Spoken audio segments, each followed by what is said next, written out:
Years later, when people spoke of turning points, they often referenced grand events, sweeping movements, and powerful leaders, but those who looked closely understood that the shift began earlier in a quieter space, with one person refusing to comply, one moment where obedience was expected and dignity was chosen. That was the moment respect became non-negotiable, not because a rule was rewritten immediately but because a boundary had been drawn in human conscience. That boundary continues to shape conversations, decisions, and movements long after the original moment has passed. It lives in every individual who pauses before accepting disrespect, in every collective that questions systems rather than submitting to them. Her story does not end because its purpose was never to conclude neatly. It exists to continue asking a simple, uncomfortable question: what are we willing to accept, and at what point do we say enough?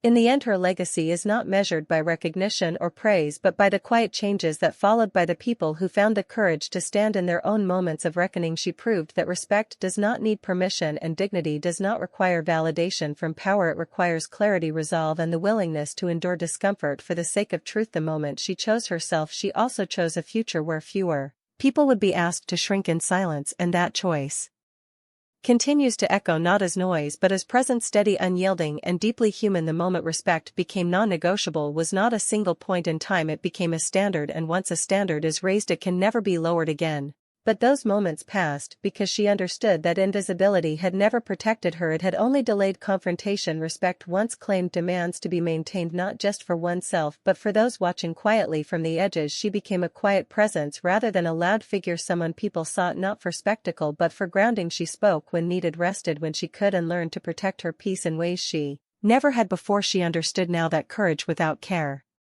leads to burnout, and that sustaining change required patience different from the patience she had once been taught, the patience of endurance. This was the patience of intention, choosing when to engage and when to step back, choosing long-term impact over constant reaction.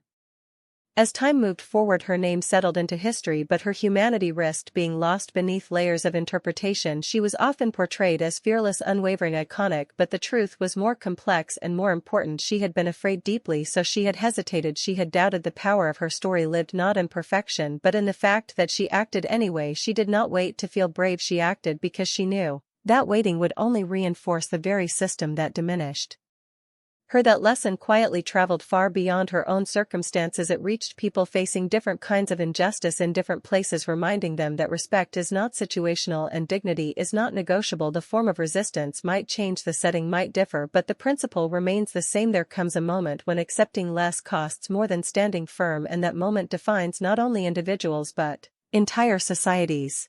The nation continued to wrestle with the consequences of that moment long after the headlines faded. The questions remained: who deserves dignity, who decides whose comfort matters, whose voices are heard and whose are ignored. Her story had opened a door that could not be fully closed. Conversations once whispered now unfolded openly in classrooms, churches, workplaces, and homes. People who had never questioned the way things were began to see the invisible rules governing everyday life. The moment respect became non-negotiable did not belong only to her anymore. It had become a reference point, a line drawn in collective memory. Some resisted it fiercely, insisting that order mattered more than fairness. Others embraced it slowly, recognizing themselves in her exhaustion and resolve. Progress arrived unevenly, marked by backlash, misunderstanding, and compromise, but it arrived nonetheless. Policies shifted, attitudes evolved, and new generations grew up hearing her story not as a warning but as a reminder. She watched these changes with mixed emotions, pride, sorrow, hope, and frustration intertwined, because she knew how much had been lost to gain even small steps forward.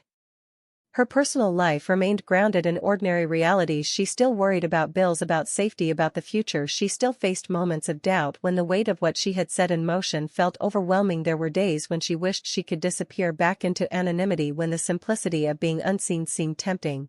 Time has a way of softening moments that once felt sharp and dangerous, but it never fully erases the truth of what they carried. The days that followed her stand slowly turned into months, and then into years, and with each passing season the world tried to reshape what had happened into something easier to digest, something symbolic, something inspirational, something safe. Yet for her the memory never lost its weight, because she remembered the cost behind the meaning. She remembered the fear that followed her home, the silence that replaced familiar conversations, the way ordinary routines suddenly felt exposed and fragile. Life did not magically improve because she had stood up. In many ways it became harder, but something fundamental inside her had shifted, and that shift could never be undone. She had crossed a line that, once crossed, does not allow you to return to who you were before. She moved through the world differently now, aware that Respect was not something she could borrow from others' approval but something she had claimed for herself. That knowledge carried both strength and loneliness, because once you stop accepting less you also stop fitting neatly into spaces built on quiet compliance.